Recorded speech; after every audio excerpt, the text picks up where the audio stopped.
Peter B. Collins. Peter B. Collins, news and comment. It's Wednesday, January 30th, 2019. And as people across the Great Lakes hunker down with temperatures well below zero, that's the daytime high. I'm feeling for you. I've got the heat turned on here in California, and we're feeling lucky that the power and the gas are still on, as our rogue utility, Pacific Gas and Electric, filed for Chapter 11 bankruptcy yesterday. And while from a distance you might understand the forces at play here, 2 years of incredibly damaging and deadly wildfires that have swept Northern California, the service area of PG&E, and they are blamed for causing many of these fires. And the liabilities are mounting. There has been an effort by the legislature to relieve the pressure on the shareholders of PG&E under certain circumstances. But despite the fact that the balance sheet, even with the anticipated losses, shows more than $20 billion in positive assets, PG&E is preemptively filing for bankruptcy. This appears to be a cold and cruel move aimed at limiting the liabilities and the damages that will be paid out to the thousands of people who lost their homes in the Paradise Fire, known as the Camp Fire, and that was in 2018, and in 2017, the massive fires in Sonoma and Napa counties, the wine country fires, that leveled a whole neighborhood in Santa Rosa. Now, it turns out that neighborhood, the Tubbs Fire, was attributed to someone other than PG&E. And that, reduction in their exposed liability doesn't appear to have been factored into this because, well, the news about that is too recent. Now, all the top management at Pacific Gas and Electric has recently resigned, but the board of directors is the same crew that was on board during the deadly gas explosion in San Bruno about 10 years ago, and that's where PG&E was labeled a criminal enterprise by a federal court. And I want to take a moment here to explain my personal view and the history of PG&E and why I have for years called it a rogue utility. Now, you may know that the last of California's nuclear power plants at Diablo Canyon, which are owned and operated by PG&E, are on schedule to be shut down over the next few years. But the whole battle between PG&E, the passive regulatory agency, the Public Utilities Commission, and the state government has seen PG&E prevail at nearly every turn. Now, PG&E blundered when it built Diablo Canyon. They discovered mid-construction it was situated on an earthquake fault, and then they discovered that they had built the cooling system 100% backwards. They had to rip it out and start over. They called in the international construction company Bechtel, based here in San Francisco, and it led to massive cost overruns, which is not unusual for nuclear power plants in this country. And ever since the mid-'80s, when Diablo Canyon's twin reactors went online, PG&E has been dead set at getting the ratepayers and not its shareholders to pay for its blunders. Now, those compounded over the years, and by the late 90s, PG&E tried a deregulatory approach. They wrote the legislation that sailed through Sacramento and was signed by Governor Wilson. It led to the blackouts and the bankruptcy of PG&E in 2002. The state bailed them out to the tune of $8 or $9 billion that we never got back. Now, it's fair to say that PG&E was gamed by El Paso Natural Gas and the fun folks at Enron, who were just cheering as the lights went out and the rates went up here in California. So, after that bankruptcy, PG&E split into a holding company and an operating company, and both of them entered Chapter 11 bankruptcy yesterday. Now, one of the best-positioned experts on PG&E is State Senator Jerry Hill. He represents the San Mateo area, including San Bruno, where they blew up the gas lines, killing 8 or 9 people. And he wants to see a real major change in the regulatory structure of Pacific Gas and Electric. And he lowers the boom. He says, you can't believe a word they say, and they keep trying to fool the public and fool legislators into thinking they are something different than what they are.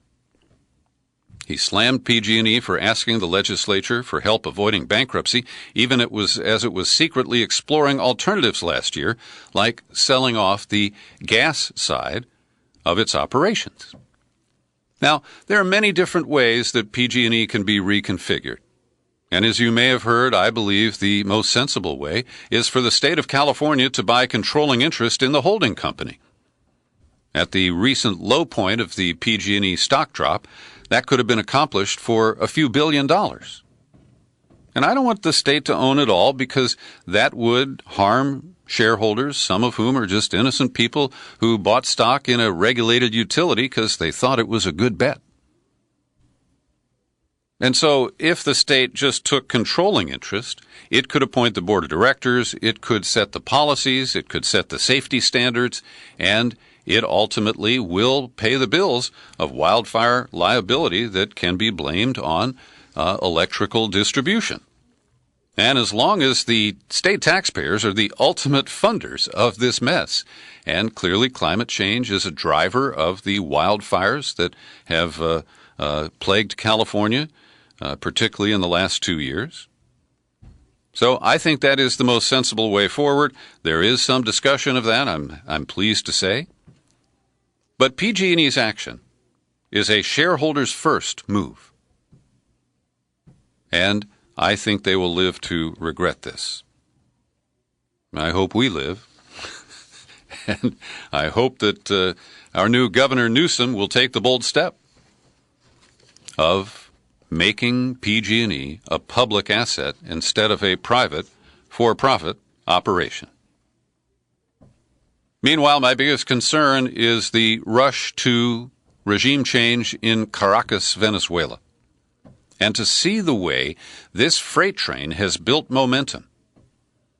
As I've pointed out, I still can only count 3 Democrats who have voiced opposition to Trump-led regime change in Venezuela.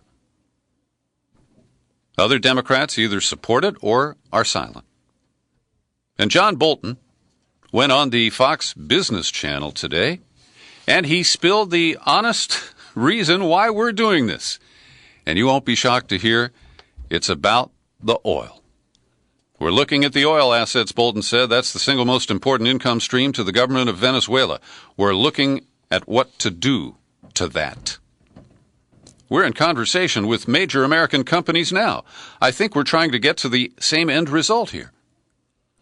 Now, as you may have heard, when James Mattis resigned as defense secretary, one of his beefs that friends of his went public with is that Trump repeatedly asked him why we didn't just grab Iraq's oil. Trump believes we won the Iraq war, and therefore to the victor goes the spoils, and, that's just standard operating procedure to Trump, or at least in his big, beautiful brain. And so here is the full quote. Trish Regan of the Fox Business Channel said, so if you think of a company like Citgo, which is owned by the state-run oil company in Venezuela, we have a lot of those Citgo assets right here in the U.S. Is that something, for example, you are looking at? Yeah, look, this is Bolton. We're in conversation with major American companies now that are either in Venezuela or, in the case of Citgo, here in the United States. I think we're trying to get to the same end result here. Now, remember Dick Cheney's secret meeting with the oil barons in the White House, where they pulled out the map of Iraq and carved up the territories that would go to the oil companies when the U.S. was victorious? This is eerily similar. Bolton's quote continues, Venezuela is one of the 3 countries I called the Troika of Tyranny. The other 2 are North Korea and Cuba. It'll make a big difference to the United States economically if we could have American oil companies really invest in and produce the oil capabilities in Venezuela. Well, hey, why don't we just make it the 51st fucking state, Bolton? Then, as an afterthought, he mentions the people of Venezuela. Well, it'd be good for Venezuela. It would be good for the people of the United States. We both have a lot at stake here, making this come out the right way. And once again, I am bereft at the role of the corporate media in this country in manufacturing consent for an obviously illegal power grab. The way we have recognized this upstart, self-proclaimed replacement for Nicolas Maduro, whose name is Juan Guaido, is just brazen. I mean, it's outside of any standards of international law. There is no treaty that requires us to make this move. They simply declared Maduro's post vacated. And as I mentioned yesterday, this guy Guaido was not even elected as the leader of the National Assembly. He's just next. And the U.S. treats him as a legitimate leader, refers to Maduro and his officials as former and illegitimate. And we're the ones who are making the illegitimate move here. So today, Maduro warned Americans that invading his country, or intervening, I don't want to step it up a level here, intervening in his country would lead to a Vietnam worse than they can imagine. Now, most Americans think that Venezuela is just this little tin pot dictatorship that's on the skids because oil prices have been low and it's so dependent on oil revenues. It has a standing army of 500,000 troops. And even if some of those who haven't been paid in a while defect, it would be a mess and a bloody one at that. If the U.S. forms some phony coalition and invades or tries to, militarily isolate Venezuela. So Maduro said, I'm ready to sit down at the negotiating table with the opposition so we could talk about what benefits Venezuela. Guaido hasn't responded directly to that. He called for more street protests today. And the U.S., of course, opened up bank accounts to the control of Guaido yesterday. Again, just an incredible, illegal, and unconstitutional move. Maduro has dismissed the possibility of military intervention by the U.S. to remove him from power. He called John Bolton infantile and clowning for speaking to reporters while holding a notepad where we could clearly read the phrase 5,000 troops to Colombia. Yeah, that Bolton is just so discreet, right? And then Maduro said, here's the full quote, let's not allow a Vietnam in Latin America. If the United States intends to intervene here, they will have a Vietnam worse than what they can imagine. Let's not allow violence. Then the headline on the same basic story at the Washington Post reads, Venezuelan opposition leader calls for protests as Maduro offers new dialogue.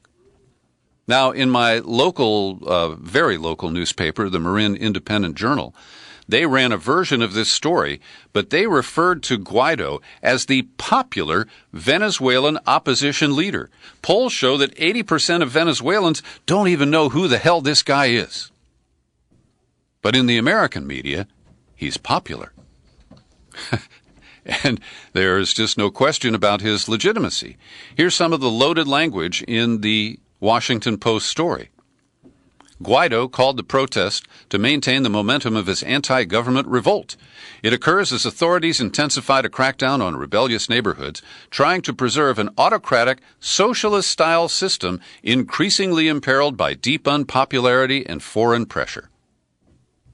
Well, I read you the polls yesterday. Venezuelans, by 80 to 86% margins, oppose the sanctions and any outside interference, even those who don't support Maduro.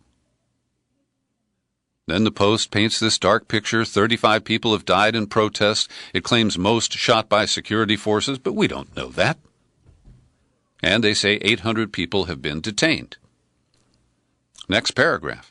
The Trump administration is leading an international campaign to drive the leftist Venezuelan leader from power. Now, we already heard it was socialist, then it's leftist. These are all loaded terms, and we also, of course, use the phrase or the word regime to refer to a government we don't approve of. So again to the quote, international campaign to drive the leftist Venezuelan leader from power. Embracing Guaido's arguments, the Maduro began a second term after an election riddled with fraud and years of authoritarian rule that have plunged this oil-rich country into an economic and humanitarian catastrophe. Now, this is being framed the same way the coup in Egypt that occurred under Obama's watch, I think it was the summer of 2015, when we stood silent and said, well, the people are unhappy, these protests, we've seen them on TV, they were all ginned up by the friends of General al-Sisi, the now dictator, military dictator of Egypt. So then the Washington Post quotes a bunch of people who support the coup, and then they get to the offer of dialogue. Guaido did not respond to the dialogue offer. Trump made a call to Guaido in a phone call today, expressing his strong support for Venezuela's fight to regain its democracy. There is nothing democratic about what is going on in Venezuela. Kevin Gosztola, the young journalist who publishes at Shadowproof, gets it right in describing this and the U.S. media role here as manufacturing consent for the coup attempt in Venezuela. And he cites a report that played repeatedly on January 28th on CNN, where correspondent Nick Patton-Walsh went undercover amidst what the network described as the deepening crisis in Venezuela to capture the desperation gripping the nation. And they basically are hyping the idea that there is no other choice but regime change. It's logical, and everybody knows that's what has to happen. So who cares about, rules and law and elections and real democracy? So they paint a picture that this is a country where everyone they talk to wants Maduro out. And I'm sorry to say, that is yellow journalism. It is simply not accurate. And I encourage you to read Gosztola's piece because he offers a lot of good refutation to the media reports that we're seeing here in the United States. And he notes that 95% of Venezuela's export revenue comes from oil sold by the state-owned company, and cutting off the government's access to dollars will leave the economy without the hard currency need to pay for imports of food and medicine. And so by imposing sanctions on Maduro, we are harming the most vulnerable, the poverty-stricken lower classes in Venezuela. Some real direct truth-telling at The Nation magazine, byline George Ciccarello Mar, I don't know the man. No matter how you slice it, an attempted coup is underway in Venezuela, he writes. Here are the basics. On Wednesday, Juan Guaido, that's last week, a relatively unknown second-string politician from the right-wing Popular Will Party, simply declared himself acting president. Guaido was not elected. Maduro was in May of last year in a vote that the opposition might have won had they not boycotted it. Guaido was elected to the opposition-controlled National Assembly, recently assuming the Assembly presidency through an informal power-sharing agreement. That's right. He was not elected the leader of the opposition. And a poll suggests that a week ago, more than 80% of Venezuelans had no idea who Guaido even was. So, call it what you want. Attempted regime change, a putsch, a soft coup. The military hasn't supported it. Just don't call it constitutional. And he goes on. This is an excellent piece. I've linked to it in the show file for today's podcast for you to look at later. Also, I've linked to Craig Murray's piece. He's the former ambassador from Britain to a former Soviet republic, and he writes about the vultures of Caracas. We are frequently told that the people in Venezuela have no food, clothing, or toilet paper, and that popular discontent with the left-wing government is driven by real hunger. There are elements of truth in this story, though the causes of economic dislocation are far more complex than the media would have us believe. And then he invites people to look at a picture of the rally where Guaido declared himself the president. And he said, look closely. Blow it up as big as you can. And you'll see these are not the poor and most certainly not the starving. As it chances, Murray says, I have a great deal of life experience working amongst seriously deprived, hungry, and despairing people. I know the gaunt face of one. This is not that. This designer-spectacled, well-coiffed, elegantly dressed, sleekly jowled group does not know hunger. This group does not know want. This is a proper right-wing gathering, a gathering of the nicely off section of society. And then he says very bluntly, those manicured hands raised in the air will never throw rocks or get involved in violence unless against a peasant strapped to a chair for them. It is not this crowd which will suffer as public disorder is manipulated and directed by the CIA. These wealthy ones are immune, just as Davos serves as nothing but an annual reminder of how very poorly God aims avalanches. There is real suffering in Venezuela. The CIA is working hard to stoke violence, and the genuine poor will soon start to die, both in those egged on to riot and in the security services. But don't get taken in by the complete nonsense that this is a popular democratic revolution. It is not. It is yet another barefaced CIA regime change coup. And now Trump on Twitter has picked a fight once again with the bosses of the intelligence agencies who were trotted out to Capitol Hill yesterday, where they said that Iran is not a nuclear threat and North Korea is. I'm reducing that to simple sentences. But he tweeted this morning, the intelligence people seem to be extremely passive and naive when it comes to the dangers of Iran. They are wrong. When I became president, Iran was making trouble all over the Middle East and beyond. Since ending the terrible Iran nuclear deal, they are much different, but a source of potential danger and conflict. They are testing rockets, capital R, and more, and are coming very close to the edge. He misspells there. Their economy is now crashing, which is the only thing holding them back. Be careful of Iran. Perhaps intelligence should go back to school. Now, this presents a real quandary for me, because I think Trump is an absolute idiot, and I think he's wrong about Iran and in trusting Kim Jong-un on North Korea. But I'm loath to support the deep state intelligence actors, including Bloody Gina Haspel, and Dan Coates, the former Indiana senator who now is the director of national intelligence, and whoever the goons are they trotted over from the NSA. We don't really know much about them these days. And so I accept, in general, the findings relative to Iran and North Korea. And I think Trump is off his frickin' rocker. But I can't come to the defense of the spooks. And if you're a regular listener, you know why. Let's see. Here's the Washington Post on Trump blasting the... What's interesting is they have disputes about Iraq and Syria and that sort of thing, but not about Venezuela. That didn't come up. And it also produced response from the Russiagate panderers on the Democratic side, Adam Schiff. It is a credit to our intelligence agencies that they continue to provide rigorous and realistic analyses of the threats we face. It's deeply dangerous that the White House isn't listening.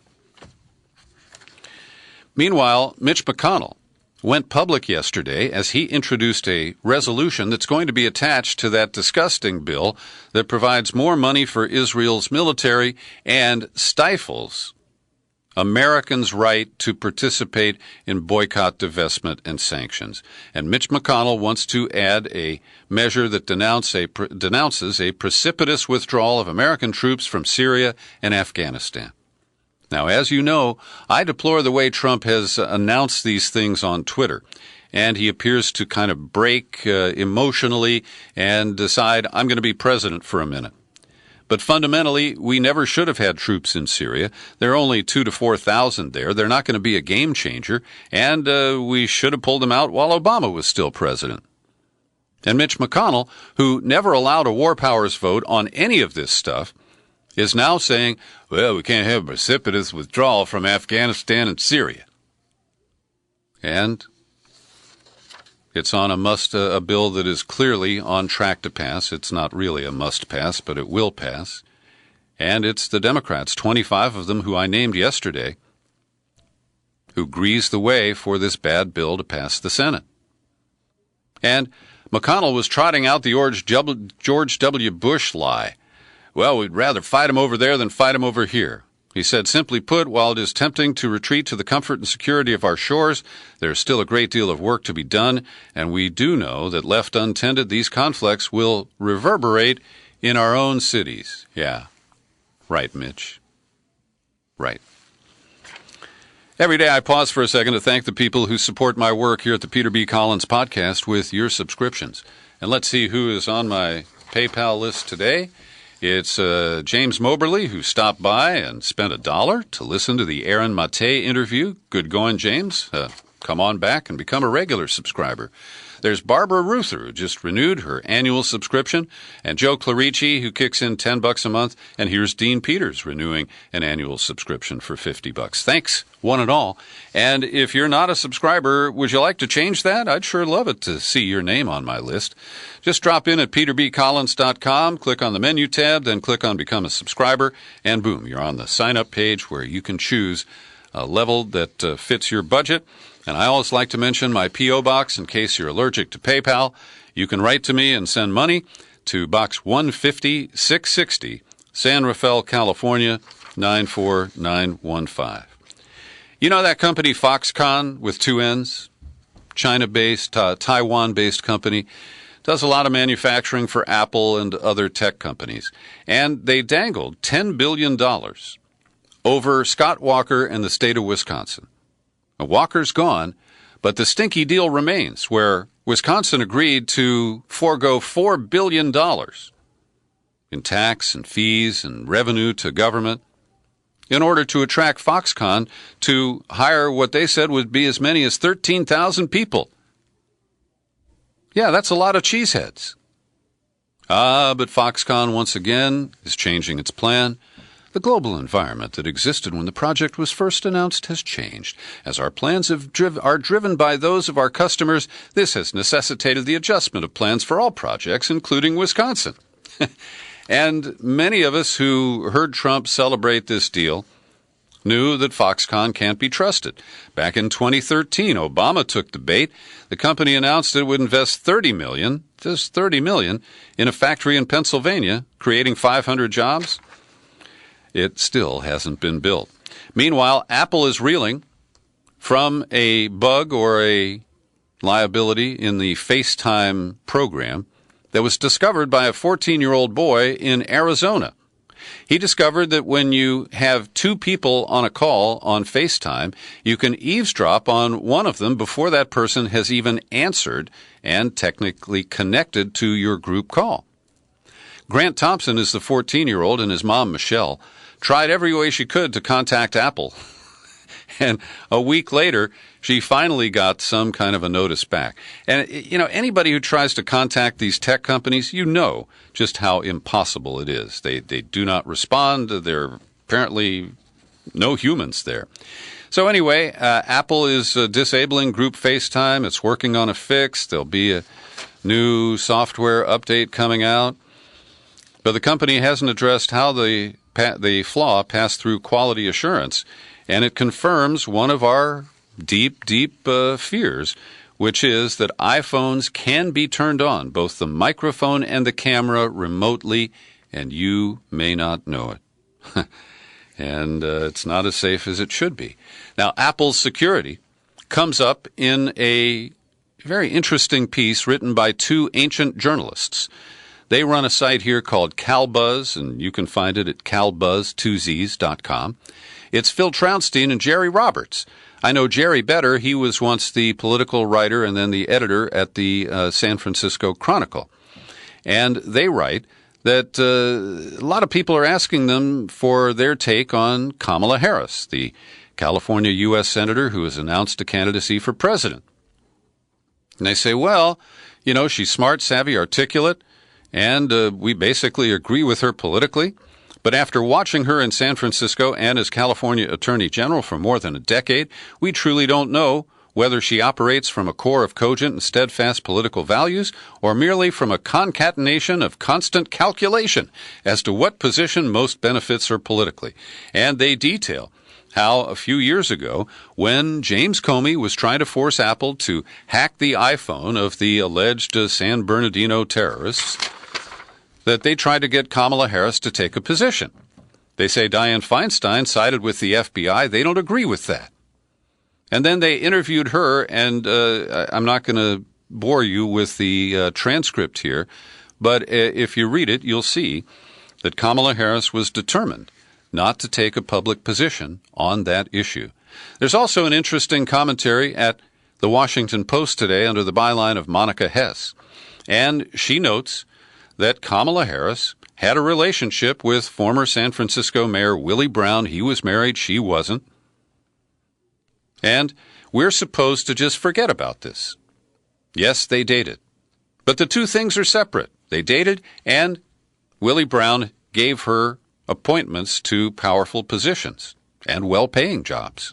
Now, if those two were completely separate, I would never raise the issue of the Harris-Brown relationship. But it's clear that her personal connection to Willie Brown is what opened doors for her initially. And while this commentary discusses some of the other issues about women sleeping their way to the top and those sorts of things, I think that it's something we need to wrestle with.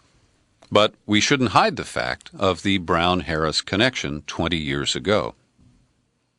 Jackie Speer, the Democratic Congresswoman from the San Francisco Peninsula who serves on the Intelligence Committee, is asking some smart and tough questions of Steven Mnuchin, the U.S. Treasury Secretary, about the relaxation of the sanctions on Oleg Deripaska.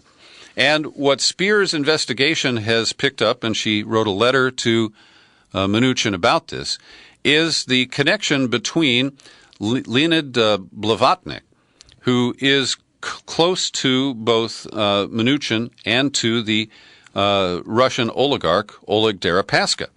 And this close, all right? When Mnuchin was appointed, he sold his interest in Rat Pack Dune Entertainment to his business partner, Leonid Blavatnik, for $25 million. Blavatnik sits on the board of Deripaska's company, the Rosal, the aluminum company, and that's the one where the sanctions were eased. And while I don't share Jackie Speer's commitment to the Trump-Russia narrative, I do think that this is something worth exploring. And it is bizarre, the way it has played out. I think I've run a little over time here today, but hey, it's a podcast, and if you're still listening, I'm glad you are. The El Chapo trial is going to go to final arguments tomorrow, as the prosecution spent 11 weeks with a lot of bombshell testimony, and the defense called one witness, and its entire presentation was 30 minutes long. I think we know how this one ends. There has been a big strike of auto workers south of the border in Matamoros, Mexico, where there are many of these auto parts plants that were developed under NAFTA. 25,000 workers at dozens of factories went on strike last Friday. Have you seen anything about this in the corporate media or on your favorite television news program? Nah. The strikes affect factories that make auto parts, medical equipment, plastics, and other goods. This comes after President Andrés Manuel López Obrador's promise to double the minimum wage in communities along the U.S. border, and workers who were making more than that minimum wage feel that that's not fair to them. And finally, Chuck Schumer and Nancy Pelosi have made an interesting choice for the person to give the rebuttal or the speech after the rescheduled State of the Union message that Trump will deliver next week. And they've chosen Stacey Abrams, the woman who came close to winning the governor's race despite the voter suppression and the vote theft that occurred under, well, it happened in broad daylight. And, of course, Greg Palast has explained that to us in great detail. But I hope that Stacey Abrams doesn't mute her message and comes on full blast after Trump's State of the Union. Thanks for joining me for my daily news and comment podcast. You're free to share it far and wide. I hope you will. You'll find it on YouTube, and I'm still Peter B. Collins.